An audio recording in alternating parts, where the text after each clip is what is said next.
नमस्कार, BPL news में आपका स्वागत है दोस्तों। आज हो गया है 16 जून, जो फटाफट ब्रेकिंग न्यूज़ निकल के आ रही है कि करके जानेंगे उत्तर प्रदेश से 10 बड़ी अपडेट निकल के आ रही है। आपको बता दें, यूपी 1 जुलाई से खुलेंगे 8वीं तक के स्कूल, ऑनलाइन चलेंगी कक्षाएं।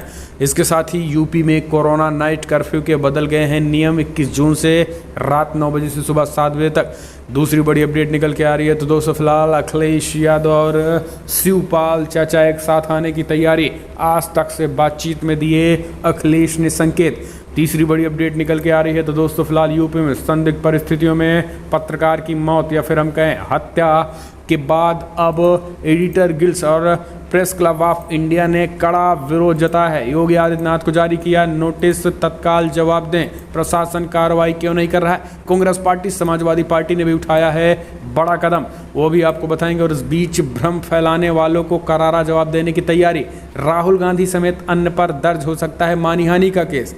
ये राम जन्मभूमि को लेकर बड़ी अपडेट निकल के आ रही है।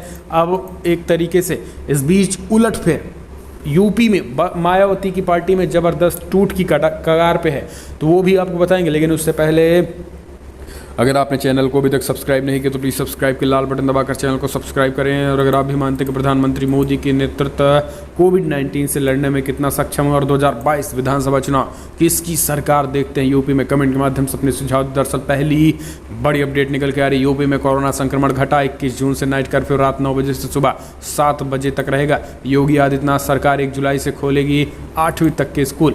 दरअसल यूपी में कोविड-19 कम हो रहा है। इसे देखते हुए योगी सरकार ने आगामी सोमवार 21 जून से रात्रिकालीन कोरोना कर्फ्यू में छूट देने का ऐलान कर दिया है। सीएम योगी आदित्यनाथ ने निर्देश दिया है कि रात्रिकालीन कोरोना कर्फ्यू रात्रि 9 बजे से अगले दिन सुबह 7 बजे तक प्रभावी होगा। इसके अलावा कोविड प्रोटोकॉल के साथ रेस्टोरेंट को 50% क्षमता के साथ खोला जा सकेगा।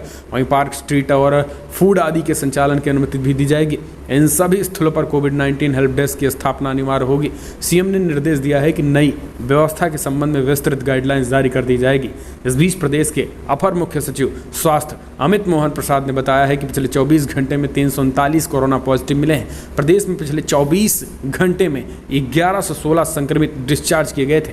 प्रदेश में एक्टिव इन्फेक्शन के 8111 केसेस हैं। इनमें से 4849 संक्रमित होम आइसोलेशन में हैं। प्रदेश में 74 लोगों की मौत हो गई है। रिकवरी रेट 98% रहा है।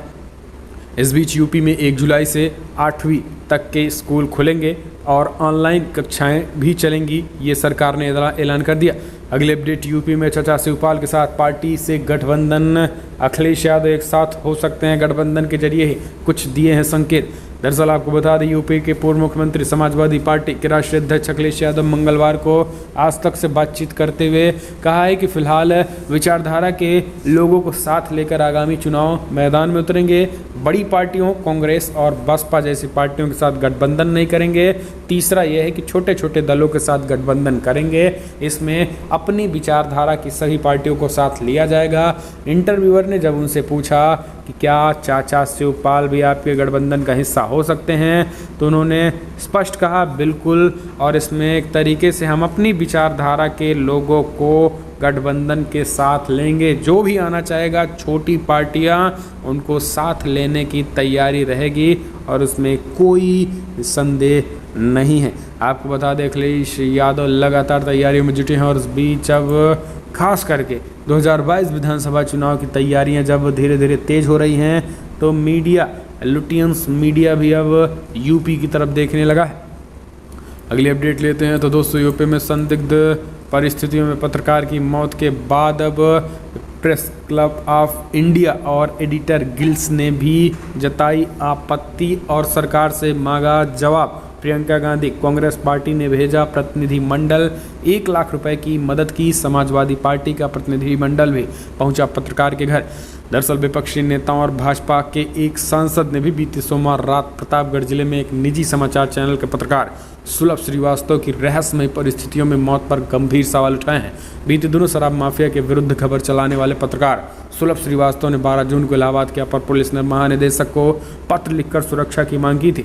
पत्रकार की मौत पर सवाल उठाने वालों में यूपी के पूर्व मुख्यमंत्री अखिलेश यादव और मायावती, पश्चिम बंगाल की मुख्यमंत्री ममता बनर्जी, कांग्रेस महासचिव प्रियंका गांधी, प्रतापगढ़ के भाजपा सांसद संगम लाल गुप्ता भी शामिल हैं। इसके साथ साथ आपको बता दें कि अब इन सब की अगर इतर बात किया जाए तो अब press club of India editor guilds ने भी पत्रकार की मौत पर एक तरीके से दुख जताया है। सरकार से सवाल पूछा है। यूपी पुलिस पत्रकार की मौत को दुर्घटना बता रही थी, जो कि एक तरीके से इसमें उन्होंने सवाल किया है और यूपी पुलिस और योगी आदित्यनाथ सरकार से भी जवाब मांगा है। पत्रकारों ने देश भर में पत्रकारों ने विरोध जताया है। इस बीच कांग्रेस पार्टी की तरफ से एक डेलीगेशन पत्रकार साहब के घर पहुंचा, जहां उनके परिजनों से मुलाकात की और 1 लाख रुपए की आर्थिक मदद की। समाजवादी पार्टी का प्रतिनिधि मंडल भी कल उनके घर पहुंचा और परिजनों की मदद की।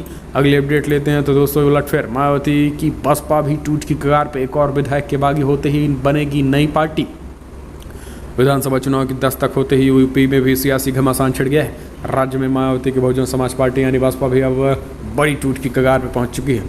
सूत्रों का दावा है कि पार्टी के बागी विधायकों ने गुटबाजी करते हुए नया राजनीतिक दल बनाने की योजना तैयार कर ली है। उन्हें जैसे जैसे एक बागी विधायक का साथ मिलेगा, नई पार्टी बन जाएगी। और ये जानकारी बसपा के बागी विधायक असलम रायनी ने दी। उन्होंने बताया है कि फिलहाल अब बसपा के सभी बागी विधायक नई राजनीतिक पार्टी बनाएंगे। इसके नेता बसपा से निष्कासित लालजी वर्मा होंगे। गौरतलब है कि नई पार्टी बनाने के लिए 12 विधायकों की जरूरत होती है।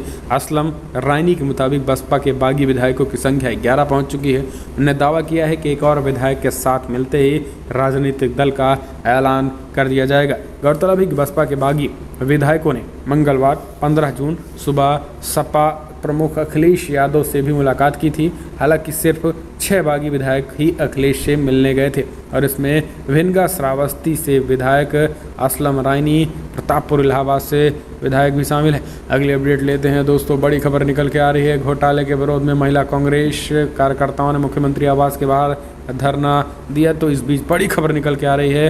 भ्रम फैलाने वालों को करारा जवाब देने की तैयारी की जा रही है, ये कहना है ट्रस्ट का। राहुल गांधी समेत अन्य पर FIR की भी बात हो रही है। दरअसल जमीन खरीद को लेकर उपजे विवाद के बीच अब श्री राम जन्मभूमि तीर्थ क्षेत्र ट्रस्ट का नया ऐलान कर दिया है। उन्होंने कहा है कि फिलहाल अब जो बदनाम कर रहे हैं, हालांकि अभी इसमें कुछ साक्ष्य पूर्णतः नहीं मिल पाए हैं, लेकिन अब बदनामी का आरोप लगने लगा और उनका कहना है कि जो बदनाम किया जा रहा है उनके खिलाफ कानूनी कार्रवाई की जाएगी।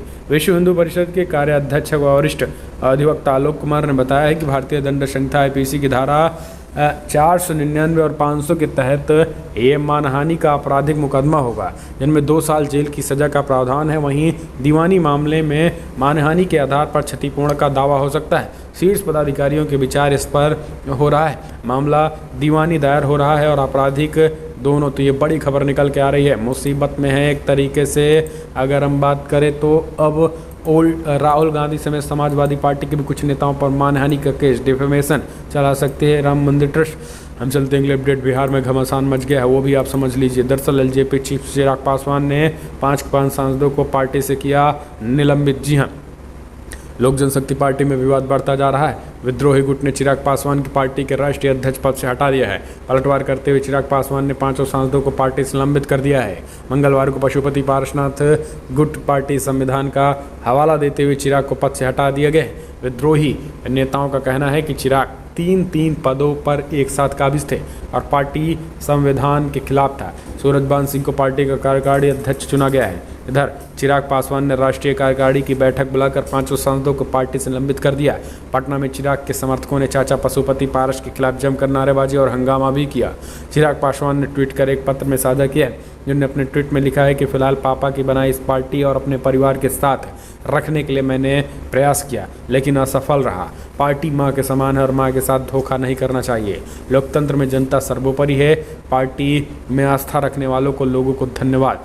अगली अपडेट लेते हैं दोस्तों, बड़ी खबर निकल के आ रही है। आपको बता दें, अखिलेश यादव का BJP परिवार कहा पंचायत चुनाव में हार से परेशान भाजपा कर रही सपा नेताओं का उत्पीड़न। समाजवादी पार्टी के अध्यक्ष अखिलेश यादव ने भारतीय जनता पार्टी पर हमला बोला है। अखिलेश ने पंचायत चुनाव का जिक्र करते हुए कहा है कि यूपी में भाजपा को पंचायत चुनाव में करारी हार का सामना करना पड़ा है। जिसमें वो परेशान हैं। बीजेपी अब समाजवादी पार्टी के नेताओं के खिलाफ पीड़न की कार्रवाई कर रही है। पूर्व मुख्यमंत्री अखिलेश यादव का कहना है कि राज्य में बीजेपी नेता कोरोना प्रोटोकॉल का पालन नहीं कर रहे हैं।